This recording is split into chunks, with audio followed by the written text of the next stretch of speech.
गन्ना अनुसंधान संस्थान करनाल के हमारे वैज्ञानिक डॉक्टर साहब, चीनी मिल त्रिवेणी खतौली के GM साहब और हमारे सम्मुख बैठे हुए सभी सम्मानित किसान भाइयों, मैं आपका स्वागत करता हूं।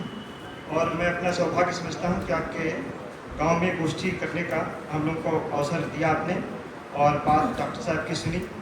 और ये उम्मीद भी करता हूं कि आपका जो संदेश है, गन्ने की सबसे अच्छी खेती इस क्षेत्र में होती है। जब कहीं भी चर्चा होती है तो ये कहा जाता है कि सबसे अच्छा गन्ना सांवली के किसान, बागपत के किसान, इस क्षेत्र के किसान अच्छा गन्ना उत्पादित करते हैं। लेकिन इधर कुछ समस्याएं आई हैं। अभी टिकैत साहब ने बताया कि ज़मीन हमारी खराब हो रही है और ज़मीन खराब होने के कारण गन्ने का उत्पादन कम हो रहा है, ये एक अलग बात है। लेकिन गन्ने के उत्पादन की लागत बढ़ रही है, बार बार स्प्रे करना पड़ रहा है। उसका नतीजा ये है कि आपकी ज़मीन बीमार है। और साथ ही में जो चारा आप उस ज़मीन से लेकर आते हैं, अपने जानवरों को खिलाते हैं और वो दूध देते हैं, उसका आप और आपके बच्चे यूज़ करते हैं, तो वो एक तरीके से उनको भी नुकसान कर रहा है। सबसे ज़्यादा जो पेस्टिसाइड का यूज़ हम लोग देखें, कॉटन जहाँ पर यूज़ किया बोया जा रहा था, महाराष्ट्र का एरिया हो, चाहे आंध्र प्रदेश का, चाहे कैंसर से पीड़ित हैं, चाहे किडनी के रोग से पीड़ित हैं, चर्म रोग से पीड़ित हैं, इन क्षेत्रों से हो रहे हैं। और जिन क्षेत्रों में थोड़ा सा डाइवर्सिफिकेशन है, जैसे वेस्ट बंगाल का क्षेत्र है या आप देखेंगे उड़ीसा का क्षेत्र है, तो वहाँ पर पेस्टिसाइड का यूज़ कम हुआ है। अब बात आती है कि जो सॉइल का हमने परीक्षण कराया, करीब परीक्षण यहाँ पर 10,000 सैंपल का हमारे पास एक रिजल्ट है और उसमें ये देखा गया कि ऑर्गेनिक कार्बन का परसेंटेज 0.5% से ज़्यादा होना चाहिए। लेकिन ये गिर करके पिछले 10 सालों में अब एवरेज आ गया है 0.3% से लेकर के 0.45% के आसपास एवरेज आ रहा है। बहुत कम सैंपल होंगे जिनका एवरेज बढ़ करके और मध्यम श्रेणी का आता हो। 0.5 से 0.75 तक मध्यम श्रेणी का कार्बन का स्तर माना जाता है और इससे नीचे न्यून स्तर माना जाता है। कार्बन एक तरीके से देखा जाए तो ज़मीन के लिए उसका साइटोप्लाज्म है। अगर कार्बन कम हो गया तो आपकी नाइट्रोजन असर नहीं करती, फास्फोरस असर नहीं करती, पोटास असर नहीं करती है। तो कार्बन बढ़ाना है आपको अपने खेतों में, उसके लिए अभी डॉक्टर साहब ने बताया कि आपको दलहनी फसल चक्र जरूर अपनाना है और फसल चक्र में दलहनी फसल रखनी है। क्योंकि इस क्षेत्र में गन्ने के बाद गन्ने का ही उत्पादन करते हैं। कभी ऐसा नहीं हो पाता है कि गन्ने के अलावा खेत खाली हो। लगभग गन्ने की इंटेंसिटी 88% के आसपास है इस क्षेत्र की, तो गन्ना काट कर गन्ना बोते हैं और उसके कारण गन्ने के बहुत सारे रोग, चाहे आपके टॉप बोरर हों, पूरे साल यहाँ रहता है। अभी रेड रॉट 238 में है, इसका भी परपेचुएशन केवल 238 के कारण होगा। इसी तरीके से रूट स्टॉक बोरर। तो एक फसल और एक वैरायटी लगाने से समस्या बढ़ करके इस रूप में आई है कि हमें उसी गन्ने का उत्पादन जो आज 10 साल पहले केवल 2 स्प्रे करके करते थे, आज हम 10 स्प्रे और 8 स्प्रे करके गन्ने का उत्पादन ले रहे हैं। तो इस ओर ध्यान देने की ज़रूरत है। और दूसरी बात है कि आप तभी इस ओर ध्यान दे पाएंगे जब गन्ने की खेती में थोड़ा सा परिवर्तन करें। हम ज़्यादातर किसान भाई 60 सेंटीमीटर की दूरी पर गन्ना लगा रहे हैं। मुझे लगता है 80 से 90% लोग अभी भी 60 सेंटीमीटर 75 सेंटीमीटर की दूरी पर गन्ना लगाते हैं। डॉक्टर साहब ने बताया कि सीड का ट्रीटमेंट करना है और बीज का चुनाव करना है।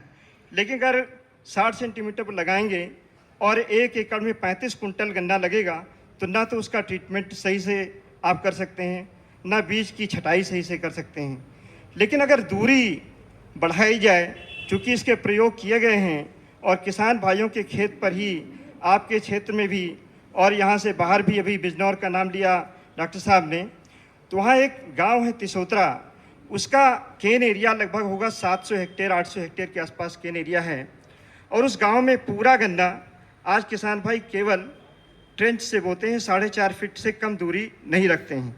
पहले वो भी इस बात का विरोध करते थे कि हम दूरी अगर बढ़ाएंगे तो गन्ने का उत्पादन हमारा घटेगा। लेकिन उन्होंने छोटी छोटी बातों को जो डॉक्टर साहब ने बताई है, फिर डॉक्टर साहब अशोक साहब ने बताई है, उनको जोड़ करके और गन्ने की खेती आरंभ करना शुरू किया। आज पूरा एरिया वो ट्रेंच मेथड से प्लांटिंग करते हैं, पोगा बिल्कुल नहीं छोड़ते हैं, पोगे में आरएमडी सारे खेतों में चलती है। तो इस ओर आपको बढ़ने की ज़रूरत है। जो 50 साल पहले से खेती करते चले आ रहे हैं उसमें परिवर्तन लाना है। अगर परिवर्तन आप लाते हैं तो बीज पर आपका नियंत्रण होगा। अभी बीज लगता है आपका 35 कुंटल, अगर सिंगल बड से आप लगाएं और 1 फीट की दूरी पर आप लगा देते हैं, 4.5 गुणे 1 फीट पर भी लगा देते हैं, तो आपकी काफ़ी सीड की जो मात्रा है वो 7-8 कुंटल के आसपास आ जाएगी 1 एकड़ की, जो अभी आप 30 से 35 कुंटल बीज यूज़ करते हैं। अगर हम आपसे कहें कि आप 35 कुंटल बीज का ट्रीटमेंट बहुत अच्छी तरीके से करके और उसकी बुआई कर दें, जिससे कि आपके खेत में रेड रॉट ना आए, फंगस की बीमारी स्मट ना आने पाए, और इसी तरीके से इनिशियल स्टेज में अर्ली शुरू आता है उसको हम ट्रीट करके रोक दें, वो तब तक नहीं कर सकते जब तक बीज की मात्रा हमारी कम नहीं होगी। बीज का सबसे ज़्यादा महत्व है। पूरे हिंदुस्तान में जो सबसे अच्छे किसान हैं, चाहे गेहूं उगाने वाले हों, चाहे धान के हों, चाहे गन्ने के हों, बीज पर जब वो ध्यान देते हैं तभी जाकर के उनका गन्ने का उत्पादन स्वस्थ होता है, लागत उसकी घटती है। और बीज पर ध्यान देने का सबसे महत्व यही है कि आप दूरी बढ़ाएं। जो 60 सेंटीमीटर की दूरी है इसको ला करके 4.5 फीट कम से कम लेकर के आएँ।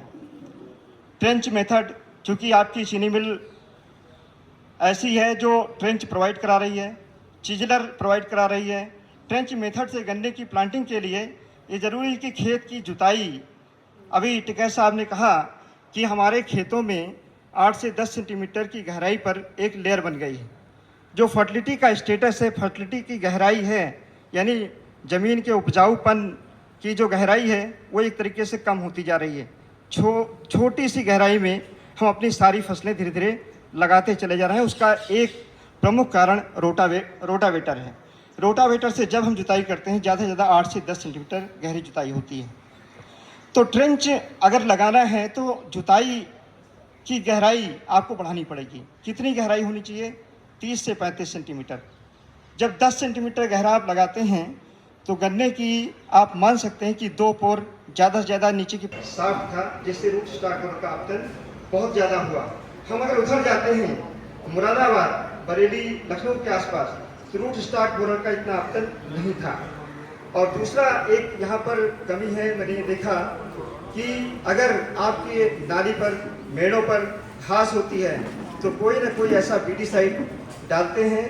शुरुआत में लगता है कि केवल घास को मारता है, लेकिन जब बारिश होती है तो बीटीसाइड और खरपतवारनाशी आपके खेत के अंदर जाता है और गन्ने की जड़ों को भी कमज़ोर करता है। तो मेरा आपसे अनुरोध है कि सिंचाई जितनी आवश्यकता हो उतनी करें, खाद जितनी आवश्यकता है संस्कृत मात्रा उतनी डालें, और गन्ने की बुआई गहरी जुताई करके ट्रेंच से बोएं।